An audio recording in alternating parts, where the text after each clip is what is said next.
Hey everybody, David here, and today I want to talk about Jay and Silent Bob Reboot.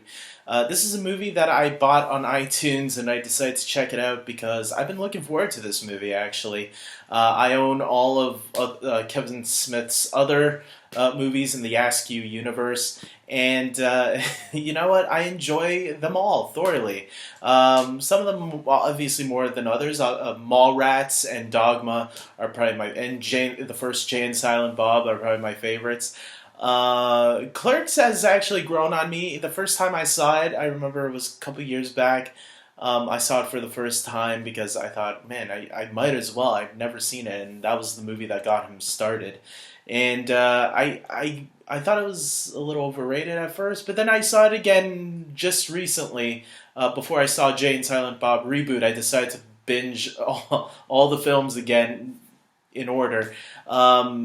And I realized, oh, okay, I get it now. I actually grew to like it a little bit more my second time around. Um, but you can definitely tell it was his first movie. I'll say that. Uh, and then Chasing Amy was the one that I'd never seen before, but I finally got around to see it. I should have done a review for that too, since I never seen it before, and I saw it with like virgin eyes. Um, but yeah, I ended up liking Chasing Amy quite a lot. Actually, I was surprised at how good that one was. That was the one that I held off the most because I didn't think I was going to enjoy it. But because the title "Chasing Amy" just seemed like that's a lame title. Then again, you think about most of the titles in the movies, and it doesn't seem that great. Anyways, to the review at hand. Let's talk about Jay and Silent Bob Reboot here. What did I think of that movie? I actually thought it was a lot of fun. I really enjoyed it all the way through, and going into it, I'm like, what? I like the first Jay and Silent Bob, but why is he going back? Does he have nothing else to do? And I went in and I actually enjoyed it a lot more than I thought I was going to. I wouldn't say maybe it did tear me up at one point in the movie.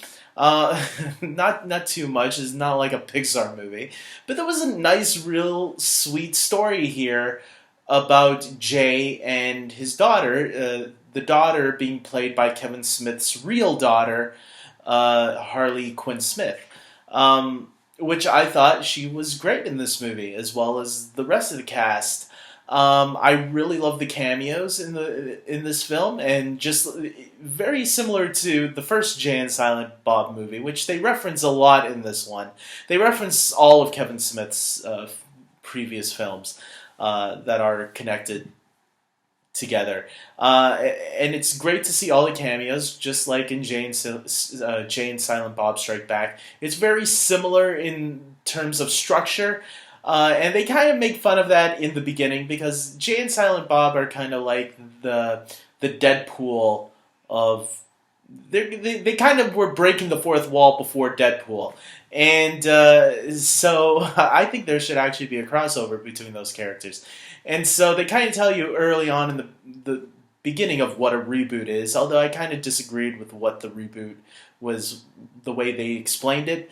I thought it's a little bit different in my mind, reboot and remake, because they do answer the question of what is the difference between the two. I have a little bit of a different take, but it's more or less the same. But I thought it was interesting how they pointed out, oh yeah, Reboot is practically, it's the same movie, just repackaged a little bit different or something like that. And when you watch the movie, okay, there's some beats that they hit that Jay and Silent Bob Strike Back also hit, but there's some differences in the story here as well. You know, this movie is more of a father-daughter. It's a road trip movie again, but it's a father-daughter bonding film as well. And I think some of that had to do with, you know, Kevin Smith's own experiences with his daughter, as well as Jason Mewes, who has a daughter in real life, who actually makes a cameo in the film, which I thought it was a really nice scene with Ben Affleck that I thought was really nice. I think that was the scene that teared me up a little bit because the speech that Ben Affleck gives to the not speech, conversation he has with him. It was nice and touching. I thought so. And then there was another conversation at the end where they're at the quick stop, and Jay is having a conversation with his daughter, and I thought it was very nice that Kevin Smith put himself in the background, like it was him talking to his daughter, but allowing Jay to speak for him, metaphorically. I mean, literally, I guess. No, the movie was really great. I thought it was a lot of fun. I love the cameos. Like I said earlier, I love the breaking the fourth wall. Kevin Smith. I don't know if I should. Maybe I won't spoil that. But if you've seen Kevin Smith's movies before, you kind of know what to expect from him by this point, and it's not a bad thing to know what to expect. Sometimes it could be still just as enjoyable as it was before. So with that being said, I hope you guys like this video. Please subscribe to my channel. All the support is always great, so I really appreciate it. And until next time, take care.